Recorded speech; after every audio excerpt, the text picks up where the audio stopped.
Hi అండి, నా పేరు సింగవరపు శ్రీనివాస్. నేను గుడివాడ కాన్స్టిట్యున్సీ నుండి మాట్లాడుతున్నానండి. ప్రస్తుతం ఉన్న కూటమి ప్రభుత్వం సూపర్ 6లో ఒకటైన తల్లికి వందనం అనే కార్యక్రమాన్ని ఈరోజు ప్రారంభించడం జరిగింది. ఈ కార్యక్రమం కింద 8,745 కోట్ల రూపాయలు మంజూరు చేశారండి. ఇందులో లబ్ధిదారులు 67,27,000 మంది లబ్ధిదారులు ఉన్నారండి. అదేవిధంగా ఫ్యామిలీలో ఇద్దరు ఉన్నా ముగ్గురు ఉన్నా ఈ తల్లికి వందనం అనేది ఇవ్వడం జరుగుతుంది. మరి గత ప్రభుత్వంలో ఇద్దరు పిల్లలు ఉంటే కేవలం ఒక పిల్లవాడికి మాత్రమే ఇవ్వడం జరిగిందండి. 2022-23 సంవత్సరంలో 42,62,000 మందికి అమ్మఒడి గత ప్రభుత్వం ఇవ్వడం జరిగింది. అందులో 6,393 కోట్ల రూపాయలు ఇవ్వడం జరిగిందండి. మరి ప్రస్తుతం ఉన్న గవర్నమెంట్ 8,745 కోట్ల రూపాయలు ఇస్తున్నారండి. మరి అదేవిధంగా లబ్ధిదారుల సంఖ్య కూడా 67,27,000 మంది లబ్ధిదారులు. గత ప్రభుత్వంతో పోల్చుకుంటే ప్రస్తుత లబ్ధిదారుల సంఖ్య 24,65,000 మంది లబ్ధిదారులు పెరిగారండి.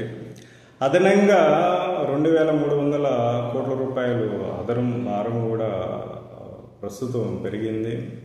మరి అదేవిధంగా కూటమి ప్రభుత్వం ఇటు అభివృద్ధిని అటు సంక్షేమాన్ని రెండింటిని రెండు కళ్ళలా చూస్తుందండి. ప్రజలందరికీ సమాన న్యాయం అందేలా చేస్తుంది.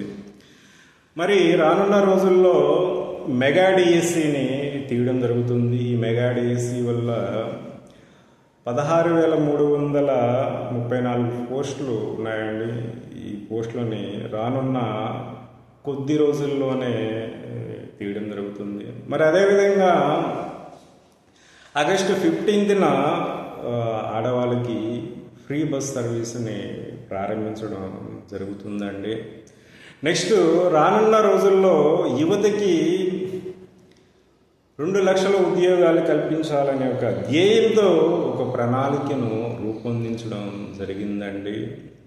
సో అన్ని రకాలుగా చూసుకుంటే కూటమి పాలన ప్రజలందరికీ సంతోషాన్ని అయితే ఇస్తుంది. సూపర్ 6లో ఇచ్చిన ప్రతి ఒక్కదాన్ని అమలు చేయడానికి కూటమి ప్రభుత్వం సిద్ధంగా ఉందండి. కొందరు వైసీపీ నాయకులు అసత్య ప్రచారాలు చేస్తున్నారు. వైసీపీ నాయకులు చెప్పేది జనాలు ఎవరు నమ్మరండి. ఆ నమ్మకాన్ని వాళ్ళు కోల్పోయారు. సో అందుకే ప్రజలు వాళ్ళకి గుణపాఠాన్ని చెప్పారు. కూటమి ప్రభుత్వం మీద ప్రజలకి విశ్వాసం ఉంది. అదేవిధంగా ప్రజలకి ఇచ్చిన ప్రతి ఒక్క హామీని కూటమి ప్రభుత్వం తీరుస్తుంది. ప్రజల అభిమానాలని పొందుతుందండి. ప్రజలకి ఇచ్చిన ప్రతి ఒక్క మాటని నిలబెట్టుకోవడానికి కూటమి ప్రభుత్వం పనిచేస్తుందండి. జై తెలుగుదేశం, జై జై.